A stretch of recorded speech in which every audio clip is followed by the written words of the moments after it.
You won't believe the adrenaline-packed tales in Rifleman Harris, an electrifying memoir by Benjamin Harris, a fearless rifleman in the British Army during the high-stakes Napoleonic Wars. This book catapults you into Harris's jaw-dropping adventures and dangerous exploits as a soldier in the elite 95th Rifles.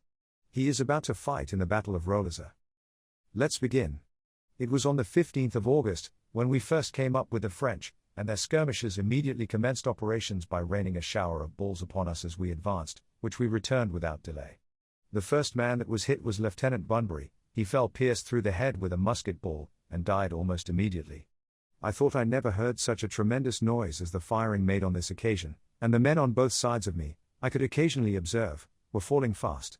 Being overmatched, we retired to a rising ground, or hillock, in our rear and formed there all round its summit, standing 3 deep, the front rank kneeling. In this position we remained all night, expecting the whole host upon us every moment. At daybreak, however, we received instructions to fall back as quickly as possible upon the main body. Having done so, we now laid down for a few hours' rest, and then again advanced to feel for the enemy. On the 17th, being still in front, we again came up with the French, and I remember observing the pleasing effect afforded by the sun's rays glancing upon their arms, as they formed in order of battle to receive us. Moving on in extended order, under whatever cover the nature of the ground afforded, together with some companies of the 60th, we began a sharp fire upon them, and thus commenced the Battle of Roliça. I do not pretend to give a description of this or any other battle I have been present at. All I can do is, to tell the things which happened immediately around me, and that, I think, is as much as a private soldier can be expected to do. Soon afterwards the firing commenced, and we had advanced pretty close upon the enemy. Taking advantage of whatever cover I could find, I threw myself down behind a small bank, where I lay so secure, that, although the Frenchman's bullets fell pretty thickly around, I was enabled to knock several over without being dislodged. In fact, I fired away every round I had in my pouch whilst lying on this spot. At length, after a sharp contest, we forced them to give ground, and, following them up, drove them from their position in the heights, and hung upon their skirts till they made another stand, and then the game began again. The Rifles, indeed, fought well this day, and we lost many men. They seemed in high spirits, and delighted at having driven the enemy before them. Joseph Cocken was by my side loading and firing very industriously about this period of the day. Thirsting with heat and action, he lifted his canteen to his mouth. "Here's to you, old boy," he said, as he took a pull at its contents. As he did so a bullet went through the canteen, and perforating his brain, killed him in a moment. Another man fell close to him almost immediately, struck by a ball in the thigh. Indeed we caught it severely just here, and the old iron was also playing its part amongst our poor fellows very merrily. I saw a man named Simmons struck full in the face by a round shot, and he came to the ground a headless trunk. Meanwhile, many large balls bounded along the ground amongst us so deliberately that we could occasionally evade them without difficulty. I could relate many more of the casualties I witnessed on this day, but the above will suffice. When the roll was called after the battle, the females who missed their husbands came along the front of the line to inquire of the survivors whether they knew anything about them. Amongst other names I heard that of Cocken called in a female voice, without being replied to. The name struck me, and I observed the poor woman who had called it, as she stood sobbing before us, and apparently afraid to make further inquiries about her husband. No man had answered to his name, or had any account to give of his fate. I myself had observed him fall, as related before, whilst drinking from his canteen, but as I looked at the poor sobbing creature before me, I felt unable to tell her of his death.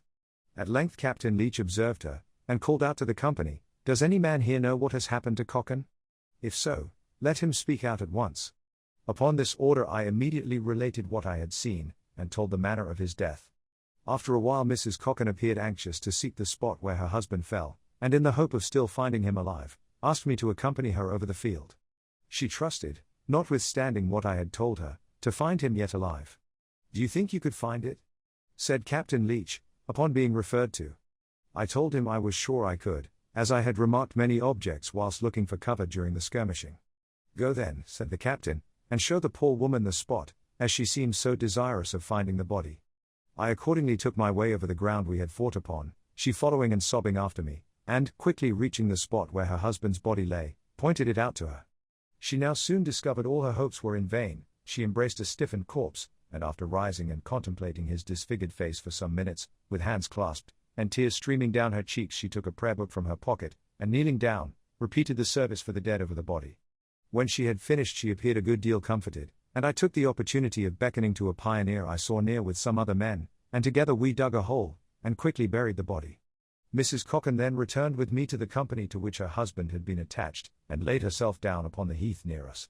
She lay amongst some other females, who were in the same distressing circumstances with herself, with the sky for her canopy, and a turf for her pillow, for we had no tents with us.